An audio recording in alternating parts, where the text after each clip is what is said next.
Praise the lord. యేసు రక్తమే జయము. మన రక్షకుడు మన విమోచకుడైన యేసుక్రీస్తు పరిశుద్ధ నామములో అందరికీ వందనాలు. చిన్న ప్రార్థన ద్వారా ఈ ఉదయకాల వాక్యదానం చేసుకుందాము. పరిశుద్ధుడ మహాగణుడైన దేవ యేసయ్య, సర్వాధికారి నాయన మీకు వేలాది వందనములు కృతజ్ఞత స్తుతి స్తోత్రం చెల్లించుకుంటున్న దేవ ఉదయకాలం ప్రభు వాక్య భాగం ధ్యానిస్తుండగా వాక్య భాగం మాకు అర్థమాటలు సహాయం చేసి మీ కృపలో బలపరిచి మీకు మాదిరిగా మమ్మల్ని నడిపించమని ఈ చిన్న ప్రార్థన ప్రభు యేసుక్రీస్తు అతి పరిశుద్ధ నామములో అడిగి వేడుకుంటున్నాను తండ్రి. Amen amen. రోమిలికి రాసిన పత్రిక 7వ అధ్యాయం 18వ వచనము. నా యందు అనగా నా శరీరమందు మంచిది ఏదియు నివసింపదని నేను ఎరుగుదును.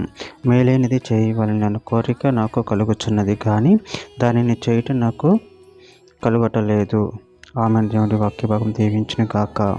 ప్రభునందు ప్రియులారా, మనము ఇక్కడ వాక్య భాగంలో గమనించినట్లయితే నా యందు అనగా నా శరీరం మందు మంచిది ఏది నివసింపదని నేను ఎరుగుదును. మేలేనిది చేయవలన కోరిక నాకు కలుగుచున్నది, కానీ దానిని చేయుటకు నాకు కలుగటలేదు. అదేవిధంగా వాక్య భాగంలో గమనించినట్లయితే యోబు గ్రంథం 15వ అధ్యాయం 14-16 వచనం. శుద్ధుడొకటకు నరుడు ఏపాటివాడు, నిర్దోషుడొకటకు స్త్రీకి పుట్టినవాడు ఏపాటివాడు, ఆలోచించుమాని తన దూతల యందు నమ్మిక ఉంచాడు. ఆకాశ వైశాల్యం ఆయన దృష్టికి పవిత్రము కాదు. అట్లుండగా యెహూదును చెడ్డవాడును, నీళ్లు త్రాగునట్లు దుష్క్రియలు చేయువాడును మరి అపవిత్రుడు కదా. మత్తయి సువార్త 15వ అధ్యాయం 19వ వచనం. దురాలోచనలు, అర్హతలు, వ్యభిచారములు, వేశ్యాగమనములు, దొంగతనములు, అబద్ధ సాక్ష్యములు దేవదూషణలు హృదయంలో నుండి వచ్చును. పేతురు రాసిన మొదటి పత్రిక 4వ అధ్యాయం 2వ వచనం. శరీర విషయంలో శ్రమపడిన వాడు శరీరమందు జీవించి మిగిలిన కాలం ఇక మీదట మనుషాదులను అనుసరించి నడుచు కనుక దేవుని ఇష్టానుసారంగానే నడుచుకున్నట్లు పాపంతో జోలి ఇక నేమియు లేక ఉండును. రోమిలికి రాసిన పత్రిక 7వ అధ్యాయం 5వ వచనం. ఏలయనగా మనము శరీర సంబంధం ఉండినప్పుడు మరణ అర్థమైన ఫలమును ఫలించుటక ధర్మశాస్త్రం వలన పాపేచ్ఛల మన అవయముల కార్యసాధకములై ఉండెను.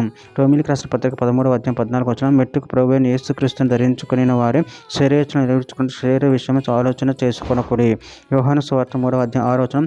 శరీరం మూలంగా జన్మించిన శరీరం ఆత్మ మూలంగా జన్మించిన ఆత్మనై ఉన్నది.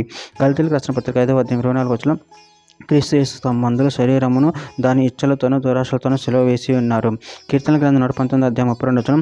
నా హృదయమును నువ్వు విశాలపరిచినప్పుడు నేను నీ ఆజ్ఞల మార్గమును పరిగెత్తెదను. చివరిగా ఒక మాట. ఫిలిప్పీయులకు రాసిన పత్రిక 2వ అధ్యాయం 13వ వచనం. ఎందుకనక మీరు ఇచ్చయించుటకును కార్యసిద్ధి కలగజేయుటకు తన దయా సంకల్పం నెరవేరుటకు మీలో కార్యసిద్ధి కలగజేయువాడు దేవుడే. ఆమెన్. దేవుడి వాక్య భాగం దీవించిన కక్క చిన్న ప్రార్థన చేసుకుందాము. పరిశుద్ధుడ మహాగణుడైన దేవ యేసయ్య, మీరు ఇచ్చిన వాక్యదాన్ని బట్టి ప్రాముఖ్యతను చెల్లించుకుంటూ నేను మీ అందు భయభక్తులు కలిగి నిన్ను మహింపరిచే వారికి శక్తిని బలాన్ని మాకు అనుగ్రహించి మీ కృపలో బలపరిచి స్థిరపరచమని చిన్న ప్రార్థన యేసుక్రీస్తు పరిశుద్ధ నామములో అడిగి వేడుకుంటున్నాను తండ్రి. ఆమేన్.